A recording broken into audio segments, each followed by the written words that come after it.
UP के उपयोगी का देखो हुस्न जमाल, यूपी के उपयोगी का देखो हुस्न जमाल, मनुष्य चेहरा पस्ता खत नहीं है सर पर बाल, बीनाई चितंदर जैसी सूरत बंदर की मिसाल, जहरीला किरदार है उसका जिस्म पर सब्ज रुमाल। यह है वो टकले की बात जो हमारे आरिफ भाई कह रहे थे। मेरे कायद मोहतरम, जिन पर ये चिल्लर बारीक बारीक ये छिचंदर के मुंह के लोग अगर ये कोशिश कर रहे हैं कि वो गोलियों से उनका शिकार करेंगे, तो मैं ये समझता हूँ कि अल्लाह उनकी मदद करने वाला है, क्योंकि मेरा कायद हर वक्त इबादत में रहता है। जिस कि उत्तर प्रदेश के अंदर मजलिस-ए-इत्तेहादुल मुस्लिमीन की बहुत बड़ी तादाद में आमदार चुनकर आने वाले हैं। आणि त्यांच्यावर ज्यांनी जो जीवघेणा हल्ला केला त्या सर्वांचा या ठिकाणी आपण सर्व निषेध करतोय। आज उन जातीयवादी लोगों ने हमारे जो नेता है असदुद्दीन ओवैसी साहब, उन पर हमला किया। ये सारे दहशतगर्द है और उन्हीं में से ये दो कुत्ते निकले थे असद साहब का शिकार करने के लिए। एक शेर का शिकार कुत्ते क्या करेंगे, सबसे पहले उनकी समझ रखते हैं। एक धरना करने के लिए इतनी पाबंदियां है, तो जब धर्म संसद ली जाती है तो उसके ऊपर क्यों कोई पाबंदी नहीं, और वहाँ पर जो बातें की जाती है।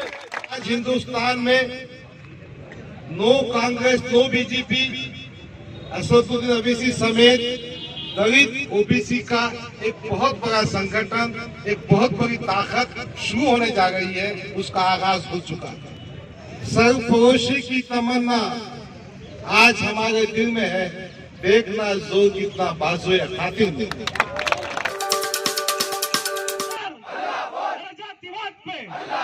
योगी सरकार पे, योगी सरकार पे, यूपी सरकार पे, अरे बोल मेरे भाई, अरे बोल मेरे भाई, डॉक्टर बाबासाहेब आंबेडकरांचा, डॉक्टर बाबासाहेब आंबेडकरांचा, माननीय खासदार इम्तियाज जलील साहब आगे बढ़ो, माननीय असदुद्दीन ओवैसी साहब आगे बढ़ो, माननीय अकबरुद्दीन ओवैसी साहब आगे बढ़ो।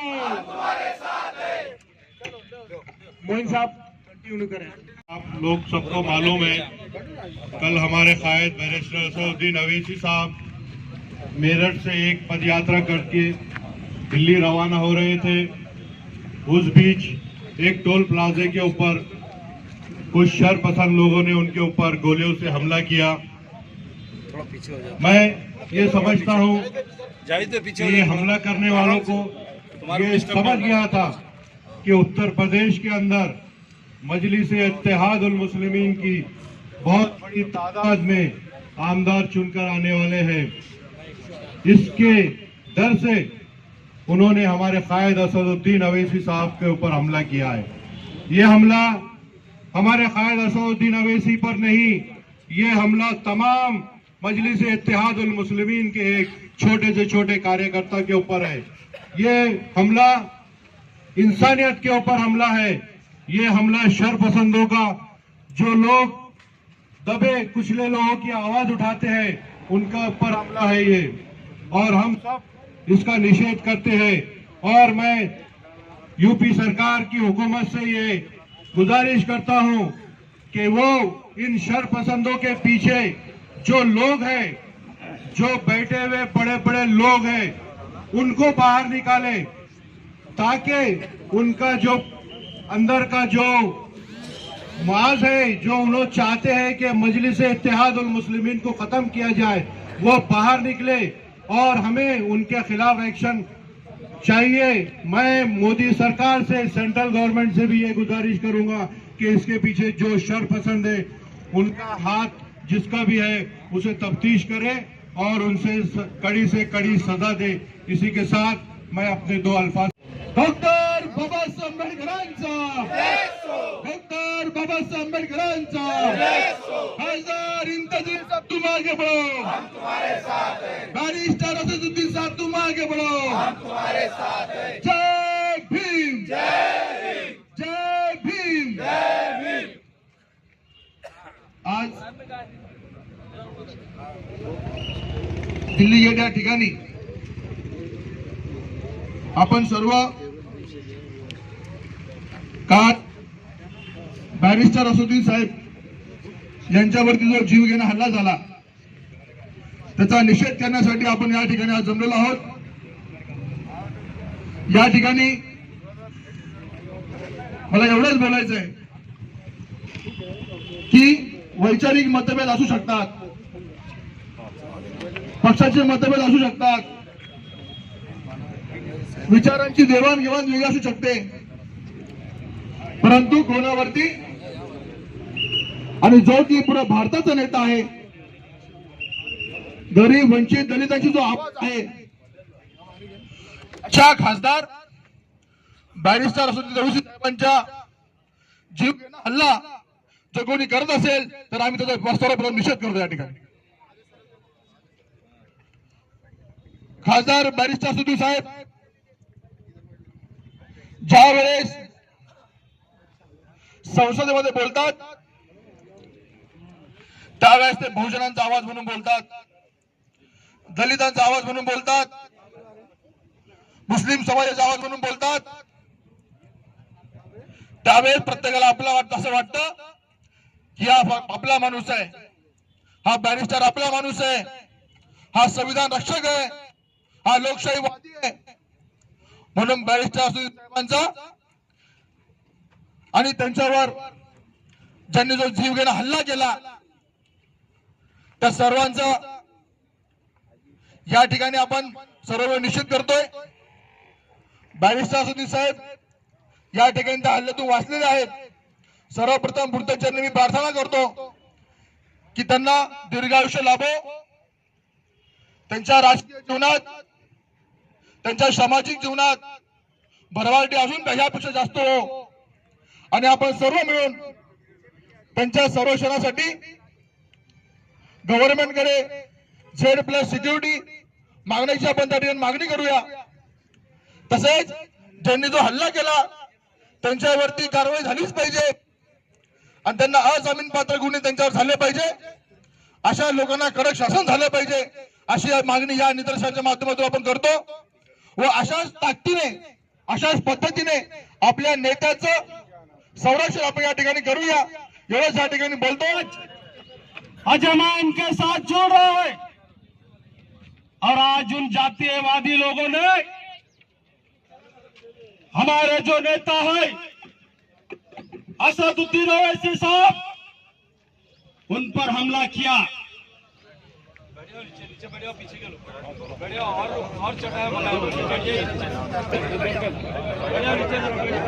मैं सबसे पहले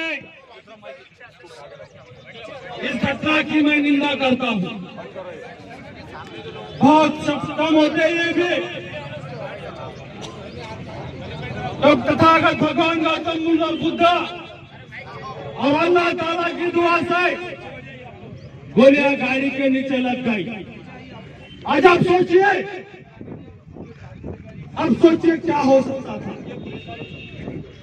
इस देश के जिन जातीयवादी हिजड़ों ने एक शेर पर हमला करने की जरूरत की है।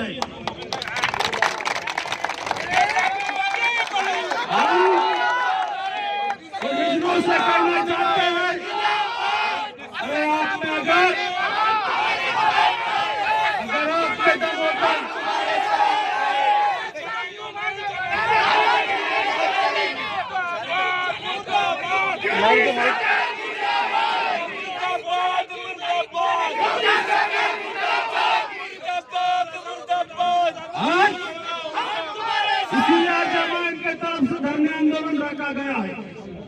यूपी के उपयोगी का देखो हुस्न जमाल। यूपी के उपयोगी का देखो हुस्न जमाल, मनुष्य चेहरा पस्ता खत नहीं है सर पर बाल, बीनाई चितंदर जैसी सूरत बंदर की मिसाल, जहरीला किरदार है उसका जिस्म पर सब्ज रुमाल। यह है वो टकले की बात जो हमारे आरिफ भाई कह रहे थे। मैं जहां तक मेरे और आपके कायद बैरिस्टर असदुद्दीन ओवैसी साहब पर जो हमला हुआ उसके लिए उनकी एक शेर मैं उनके नजर कर रहा हूं कि न जाने कौन दुआओं में याद रखता है, न जाने कौन दुआओं में याद रखता है। मैं डूबता हूं तो दरिया उछालता है मुझे। ये मेरे कायद मोहतरम जो हर वक्त इबादत में रहते हैं, जो मुसलमानों की, दलितों की, पसमानदा तबका की बात करते हैं, मेरे कायद मोहतरम जिन पर ये चिल्लर बारीक बारीक ये छिछंदर के मुंह के लोग अगर ये कोशिश कर रहे हैं कि वो गोलियों से उनका शिकार करेंगे, तो मैं ये समझता हूँ कि अल्लाह उनकी मदद करने वाला है, क्योंकि मेरा कायद हर वक्त इबादत में रहता है, जिसका ईमान पुख्ता है, जो पूरी उम्मत के लिए लड़ता है, पार्लियामेंट हो या कहीं भी हो, वो खौफजदा नहीं होता। आज भी मेरे कायद को हुकूमत ने Z+ सिक्योरिटी देने की बात की है। मरकजी हुकूमत ने सुबह ही ऐलान कर दिया है। वो जानते हैं कि असदुद्दीन अवीसी पर जो हमला हुआ वो कोई मामूली बात नहीं है। भाइयों, तुमको एक बात याद दिला दूं कि चंद रोज पहले हमारे मुल्क के वजीर आजम नरेंद्र मोदी का एक काफिला पंजाब के रोड पर अटक गया था, आपने देखा होगा। और वो काफिला रुकने के बाद मुल्क की मुख्तलिफ एजेंसियों ने अलग अलग बयान दिए थे कि पाकिस्तान हमला करने वाला था, फला हमला करने वाला था, लेकिन हमारे वजीर आजम बचकर वापिस आ गए। और मैं समझता हूँ ये जो गोदी मीडिया है मुसलसल 3 दिनों तक इस बात को लेकर तबसरे करते रही कि हमारे मुल्क के वजीर आजम की जान खतरे में थी और उससे इलेक्शन में बुलवाने की भी कोशिश की गई थी। लेकिन मेरे और आपके कायद पर हमला होता है, गोलियां चलती है, ये मीडिया पर उस बात को लेकर मुबाहिसा करने या बहस करने के लिए उनके पास वक्त नहीं है। वो सिर्फ और सिर्फ इस तरह का बयान देते हैं कि असदुद्दीन अवैसी ने ये कहा है कि उनकी गाड़ी पर गोलियां चली है। मैं ये पूछना चाहता हूँ कि हमारी IB, हमारी एजेंसियां जो 15 अगस्त और 26 जनवरी से पहले कह देती कि आतंकवादी आने वाला था, हमने उसे हिरासत में ले लिया आतंकवादी को और गिरफ्तार कर लिया, ये फला जगह हमला करने वाला था। इतना बड़ा हमला मेरे और आपके कायद के खिलाफ हुआ है। उस वक्त ये IB, ये एजेंसी क्या सो रही थी? क्या उन्हें फिक्र नहीं थी? आज मेरा कायद, अगर मैं समझता हूँ हिंदुस्तान में नरेंद्र मोदी साहब की जितनी इज्जत है, मेरे कायद की उससे ज्यादा दुनिया में इज्जत है। असद साहब पूरे दुनिया के लीडर है। उन्होंने कभी किसी मजहब के खिलाफ नहीं बोला। हो सकता है यहाँ के दूसरे लीडर गैर जरूरी बातें करते होंगे, लेकिन मेरे कायद मोहतरम आज दुनिया में अलग शनाख्त रखते हैं और वो मुल्क से इतनी मोहब्बत करते हैं कि वो पाकिस्तान में भी जाकर जय हिंद का नारा बुलंद करते हैं। मेरा कायद सेकुलर है। अगर कोई समाज सिर्फ इलेक्शन के खातिर उन्हें बदनाम करने की कोशिश करेगा, ये बहुत गलत बात है। मैं इस पर अफसोस का इज़हार करता हूँ। खुदा क्या आप उन दरिंदों को पहचानने की भी जरूरत नहीं है।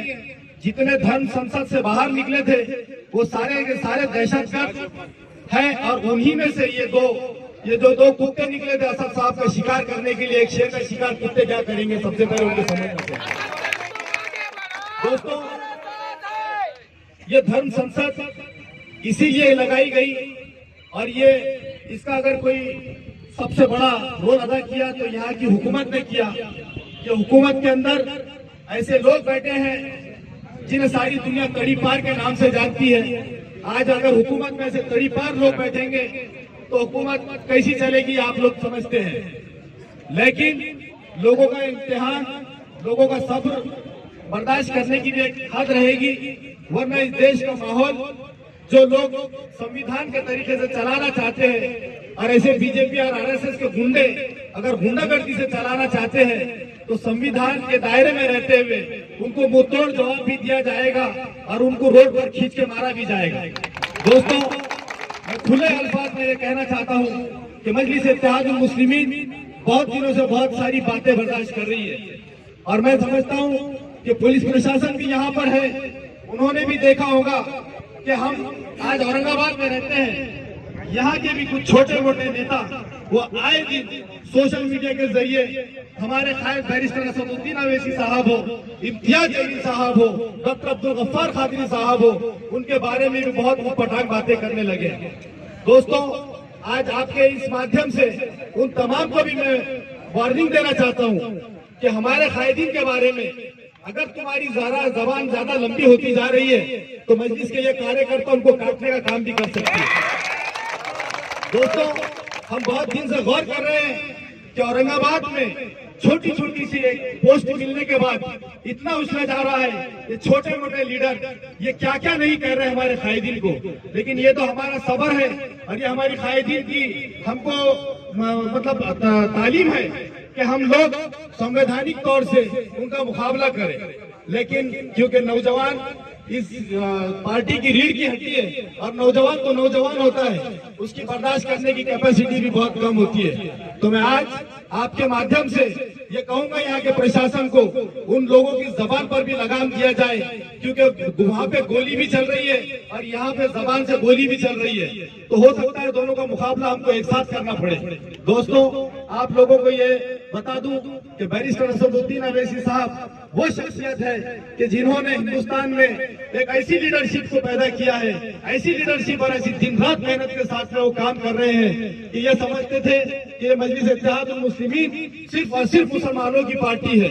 लेकिन आज गैर मुस्लिम हजरात आज टिकटों के लिए मजलिस इत्तेहादुल मुस्लिमीन के पास में आते हैं और मजलिस का दामन थाम रहे हैं। यही बात मैं समझता हूं कि ये सिर्फ और सिर्फ भाजपा नहीं हो सकती, इसके अंदर ऐसी कई सेक्युलर पार्टी भी होंगी जिनको डर है कि मजलिस की वजह से उनकी जमीन खिसक सकती है। तो इन तमाम लोगों की भी इंक्वायरी होना चाहिए कि जिन लोगों की सियासी जमीन अगर खाली हो रही है तो वो बैरिस्टर असदुद्दीन अवैसी साहब को किसी न किसी तरीके से निशाना बना सकते हैं। इसकी पूरी पूरी जांच होकर उन तमाम लोगों को जिन्होंने ये किया और जिन्होंने उनको करवाया, उन तमाम को ऊपर अगर जल्द से जल्द एक्शन नहीं लिया गया तो आज ये जो धरना है आज ये पूरा हम तरीके से सिर्फ औरंगाबाद में नहीं बल्कि पूरे हिंदुस्तान में हो रहा है।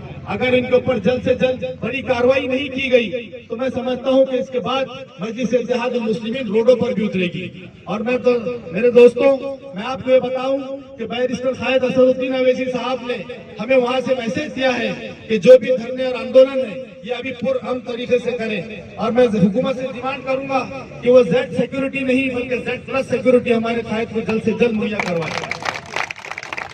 दोस्तों, क्योंकि हुकूमत के अंदर आज बैरिस्टर असदुद्दीन अवैसी साहब एक ऐसा नुमाया चेहरा है कि जिनको देखकर हिंदुस्तान की आवाम उनके पीछे खड़े रहना चाहती है। तो ऐसे हमारे बैरिस्टर असदुद्दीन अवैसी साहब की हुकूमत की जिम्मेदारी है कि उनकी हिफाजत करें। यहाँ पर हम आज हमारा पूरा एहतजाज दर्ज करवाते हैं। इसके बाद अगर ऐसी कोई हरकत की गई तो मजलिस इत्तेहादुल मुस्लिमीन बर्दाश्त नहीं करेगी। शुक्रिया।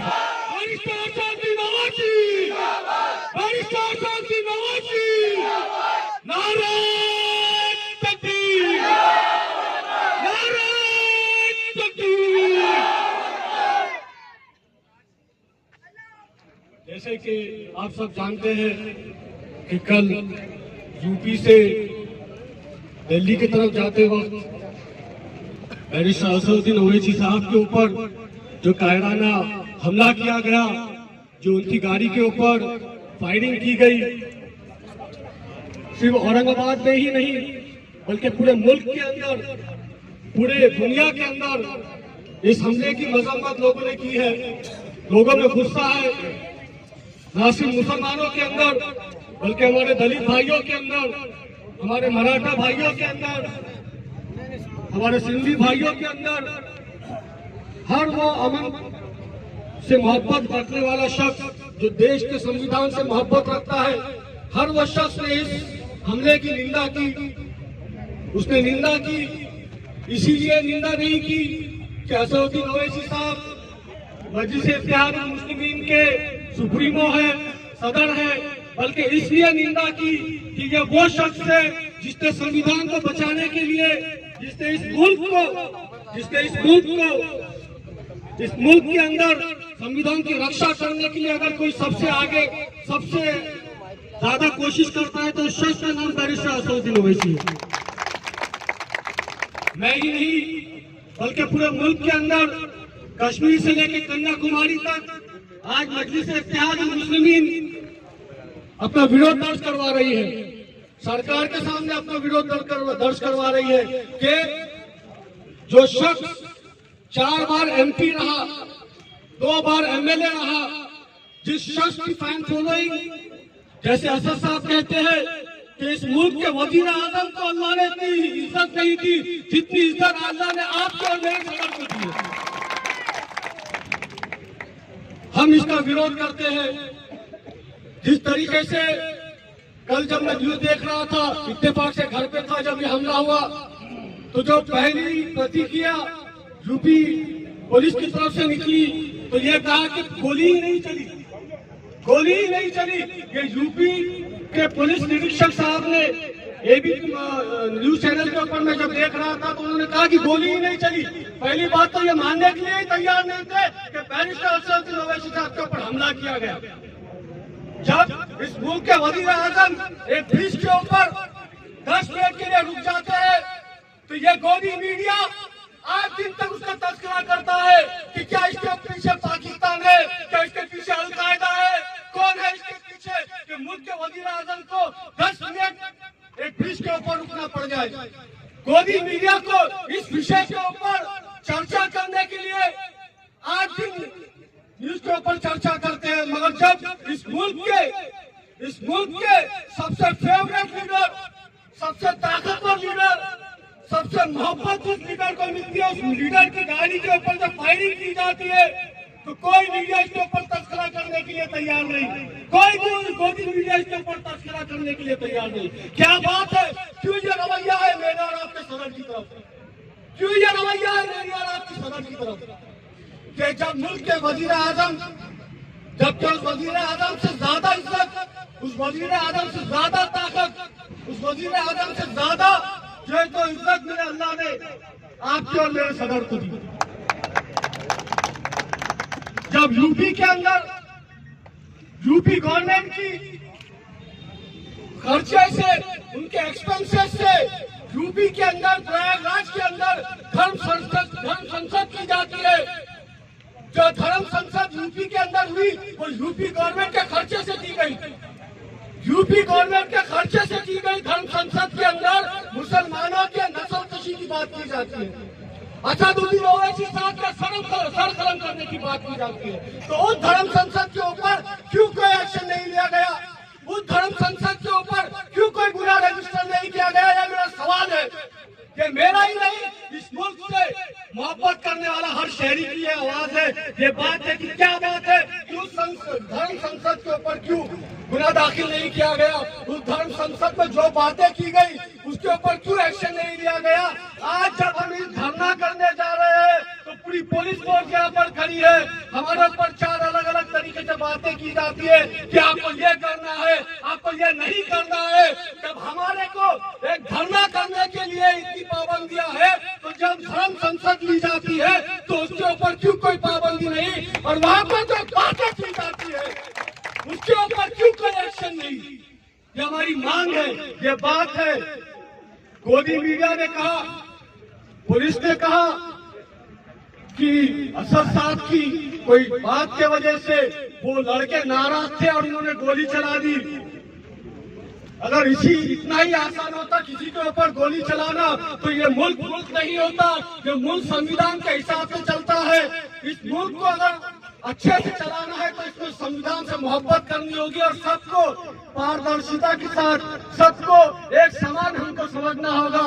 अगर नहीं समझेंगे तो तकलीफ हो जाएगी। मैं तो खुलकर कहता हूँ कि शुक्र करो अल्लाह का, शुक्र करो अल्लाह का कि असद साहब हिफाजत से है। शुक्र करो अल्लाह का कि असद साहब हिफाजत से है। अगर नहीं होते तो तकलीफ हो जाती, पूरे मुल्क के अंदर तकलीफ हो जाती। मगर मेरा अल्लाह का शुक्र है कि उन्होंने असदुद्दीन ओवैसी साहब की हिफाजत की। यूपी में योगी सरकार, मोदी सरकार बार बार ये कहती है कि हमने यूपी से सारे जो है तो गुंडों को निकाल दिया, यूपी से हमने तमाम बाहुबलियों को निकाल दिया। अगर यूपी के अंदर सब अच्छा है, योगी साहब, टकले साहब, अगर यूपी के अंदर सब अच्छा है तो क्या बात है कि असदुद्दीन ओवैसी साहब की गाड़ी के ऊपर हमला किया जाता है? ये तुम्हारे ससुराल वाले थे, ये क्या तुम्हारे ससुराल वाले थे जिसने हमला किया? क्यों? यही बात के लिए हम लोग आपके बीच में आए थे, यही बात आपको कहनी थी। और मैं शुक्रगुजार हूँ जनाब इम्तियाज जलील साहब का, जिन्होंने कल ये मैसेज करके हम सबको बताया कि हमको संविधान के दायरे में रहकर अपना एहतजाज, अपना धरना जो है तो अपनी बात आवाम के सामने और सरकार के सामने रखनी है। अगर इम्तियाज भाई कुछ और बोल देते तो तकलीफ हो जाती। अगर इम्तियाज भी बोल देते शहर बंद कर दो तो शहर बंद हो जाता। मगर ये इम्तियाज जलील साहब की क़यादत है, ये बैरिस्टर असदुद्दीन ओवैसी साहब की क़यादत है, जो इस बात पर कायम है कि मुल्क अगर चलेगा तो संविधान से चलेगा। और हम इस मुल्क की हिफाजत करना चाहते हैं, हम इस मुल्क की हिफाजत करना चाहते हैं। यही बात आप सबको बतानी थी। मैं जनाब डॉक्टर गफ्फार कादी साहब का भी शुक्रगुजार हूँ कि कल रात में उन्होंने एक अर्जेंट मीटिंग कॉल की और सबको जो तो मुत्तहिद करके आज इस हम लोगों ने धरने को अल्हम्दुलिल्लाह कामयाब किया। हमारे औरंगाबाद के शहर सदर जनाब शारिक नजबंदी साहब को भी मैं मुबारकबाद दूंगा कि आज उन्होंने इतना अच्छा एक धरना यहाँ पर किया, जो असद साहब से मोहब्बत का हमारी एक निशानी है। यही बात आप सबको कहनी थी, आप सबने हमारी बात को सुना। जज़ाकल्लाह, शुक्रिया बहुत बहुत। नारा तकबीर, नारा तकबीर। बैरिस्टर असदुद्दीन ओवैसी साहब, बैरिस्टर असदुद्दीन ओवैसी साहब, कादर इम्तियाज जलील साहब, कादर इम्तियाज जलील साहब। जज़ाकल्लाह, शुक्रिया। कल शाम जो वाकया हुआ, असदुद्दीन ओवैसी साहब के कैनवे पर कुछ गुंडों ने फायरिंग की, ये वाकया अगर आप सही पस मंजर में देखेंगे तो एक बड़ी साजिश का हिस्सा है। आज मजलिस इत्तेहादुल मुस्लिमीन पूरे भारत देश में एक ताकत बनकर उठ रही है। बिहार में 5 असेंबली के हमारे उम्मीदवार चुनकर आए, हम महाराष्ट्र में ताकत बना रहे हैं, उत्तर प्रदेश में ताकत बनेगी इंशाअल्लाह। और चंद दिनों पहले आपने सुना होगा केसीआर ने क्या कहा। तेलंगाना के चीफ मिनिस्टर केसीआर ने कहा कि आज हिंदुस्तान के मुसलमानों की क़ियादत का फरीज़ा अगर कोई शख्स अंजाम दे रहा है वो तेलंगाना का बेटा है। यूपी में साहब ने एक परिवर्तन भागीदार मोर्चा बनाया, उस मोर्चे में मेशराम भी है, उस मोर्चे में ओबीसी के नेता भी है। और यूपी में मजलिस इत्तेहादुल मुस्लिमीन दलित नेताओं के साथ, ओबीसी नेताओं के साथ एक भागीदारी परिवर्तन मोर्चे का तजुर्बा करें।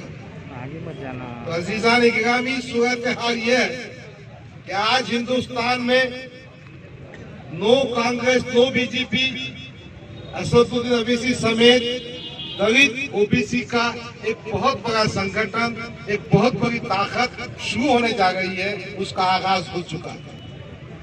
कल की फायरिंग इस ताकत को दबाने के लिए, खत्म करने के लिए, आवाज को खामोश करने के लिए की गई है। आप एक बात सुन लीजिए, सरफरोशी की तमन्ना आज हमारे दिल में है, देखना जोर कितना बाजुए खातिर में। बैरिस्टर असदुद्दीन ओवैसी से जब पूछा गया कि आपको सिक्योरिटी चाहिए, बैरिस्टर असदुद्दीन ओवैसी साहब से कहा गया कि आपको सिक्योरिटी क्यों नहीं चाहिए। मेरे कायद जिसका ईमान और अकीदा अल्लाह रब्बुल इज्जत की जात पर है, जो अपनी जिंदगी में, इनफरादी जिंदगी में, इज्तिमाई जिंदगी में एक मोमिन का नमूना है, उन्होंने कहा मेरी मौत मेरी हिफाजत करती है। बहुत हिम्मत की बात होती है। लोग जख्मों से डरते हैं, तकलीफ से डरते हैं, मेरा कायद मौत से भी नहीं डरता। ऐसे बहादुर कायद पर हमको नाज है। दरहकीकत ये बात मैं कहना चाहता हूँ कि बैरिस्टर असदुद्दीन अवैसी हिंदुस्तान के मुसलमानों की, दलितों की, ओबीसी की, पिछड़ी हुई ताकतों की आवाज तो है ही है। एक ऐसी क़ियादत बनकर उठेगी इंशाअल्लाह, आप देखेंगे जो पूरे हिंदुस्तान में दस्तूर के ऊंचाई का काम करे। और कहीं ना कहीं ये जो प्रस्थापित पार्टियां हैं, कांग्रेस पार्टी है, भारतीय जनता पार्टी है, इनका सफाया बैरिस्टर असदुद्दीन अवैसी के हाथों ही होगा। मेरे भाई ने बहुत सही कहा, शाहिद नक्शबंदी ने, कि असदुद्दीन अवैसी के खिलाफ धर्म संसद में बयानात दिए गए, जहनसाजी की गई और असदुद्दीन अवैसी को उनका जो हिंदू राष्ट्र का एजेंडा है, उनका जो फिरका परस्ती का एजेंडा है, उनको इस देश को बांटने का जो एजेंडा है, उनका जो मनुसमृद्धि का एजेंडा है, उस रास्ते में सबसे बड़ी रुकावट वो बैरिस्टर असदुद्दीन अवैसी। तो फायरिंग का मकसद इस रुकावट को खत्म करना था। अजीजान गिरामी, एक बात मैं बहुत वाज़ेह अंदाज में कहना चाहता हूं, असदुद्दीन अवैसी पर फायरिंग हुई, ये कोई नई बात नहीं है। उनके मकान, उनका बंगला जो दिल्ली में है, वहां पर 3 दफा इन दरिंदों ने, इन वैश्यों ने हमले किए। उसकी क्या तहकीकात हुई है, उसमें क्या नतीजे आए, अब तक छुपा हुआ है। क्यों तहकीकात नहीं होते? मैं ये कहना चाहता हूं इस मंच से, इस साजिश में जो बैरिस्टर असदुद्दीन अवैसी की आवाज को दबाना चाहते हैं, खत्म करना चाहते हैं, मिटाना चाहते हैं, उन अफराद को, उन तंजीमों को, उन शख्सियतों को बेनकाब किया जाए। जांच एजेंसियों से, जो रियासती सतह की है, जो मरकजी सतह की है, इलेक्शन कमीशन, उससे हमारी मांग है कि तहकीकात किए जाए, इन साजिश करने वालों को बेनकाब किया जाए, उनके मास्टरमाइंड को सामने लाया जाए। हमने एक मांग कल हमारी मीटिंग में की थी कि मोहतरम कायद को सिक्योरिटी दी जाए। अभी मैंने खबर देखा CNN पे, जेड प्रोटेक्शन सिक्योरिटी दी गई है, मगर हमारा कहना यह है कि सिक्योरिटी का इंतजाम माकूल हो, अच्छी तरह से। तीसरी बात जो मैं कहना चाहता हूं, मुहिबान मजलिस से, जिम्मेदारान से, ये हमारी आजमाइश का वक्त है। हम कायदे कानून को हाथ में रखते हुए अपने शार के मुताबिक, अपने उसूल के मुताबिक धरने आंदोलन करेंगे। हिंदुस्तान के दस्तूर पर हमारा यकीन है, हमारा भरोसा है। हिंदुस्तान के अदलिया पर हमको यकीन है, हमको हमारे गैर मुस्लिम भाइयों पे यकीन है, हमारे ओबीसी भाइयों पे यकीन है, हमारे दलित भाइयों पे यकीन है। तो मैं ये कहना चाहता हूं कि इन फिरका परस्तों के खिलाफ जंग में हम इन तमाम साथियों के साथ मिलजुल कर मेहनत करेंगे, कोशिश करेंगे। बहरहाल आज के इस धरने में हम हमारे जज्बात, हमारे एहसासात आपके सामने पेश करना चाहते थे। हमारे काफी नौजवान जोश में थे। किसी ने कहा रास्तों का आंदोलन करेंगे, किसी ने कहा बंद बनाएंगे, मगर हमारे कायद मोहतरम इम्तियाज जलील साहब से बातचीत हुई। हमने सोचा कि धरने के जरिए एक निवेदन देकर अपने जज्बात को, अपने एहसासात को अरबाब इख्तिदार तक पहुंचाएंगे। दरअसल असदुद्दीन अवैसी उन तमाम की आंखों में कांटा है जो इस देश के संविधान को खत्म करना चाहते हैं, इस देश को हिंदू राष्ट्र बनाना चाहते हैं, संविधान की जगह में मनुसमृद्धि लाना चाहते हैं। बहरहाल ये तमाम बातें आपके सामने कहना थी। पूरे महाराष्ट्र में हमने सबको दावत की, गुजारिश की कि आज का दिन धरना करेंगे, आंदोलन करेंगे, निवेदन देंगे। मगर हम कहना चाहते हैं कि भाई यकीनन जमहूरियत पर हमारा यकीन है, हम अमन पसंदी से काम करना चाहते हैं। यकीनन प्रशासन से भी हमारी गुजारिश रहेगी कि हमारा साथ दे, हमारे जज्बात को, हमारे एहसासात को मरकजी हुकूमत तक, यूपी की रियासती हुकूमत तक और इलेक्शन कमीशन तक पहुंचाए। यही बातें आपसे कहना था। शुक्रिया, आप तमाम का शुक्रिया। खुदा हाफिज, अस्सलाम वालेकुम, जय भीम, जय भीम।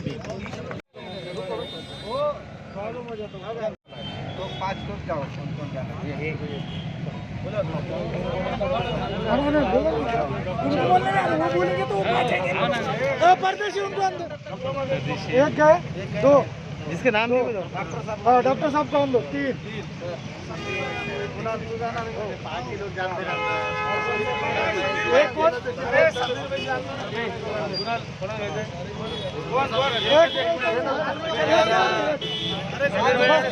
बस ओके बस चलो चलो।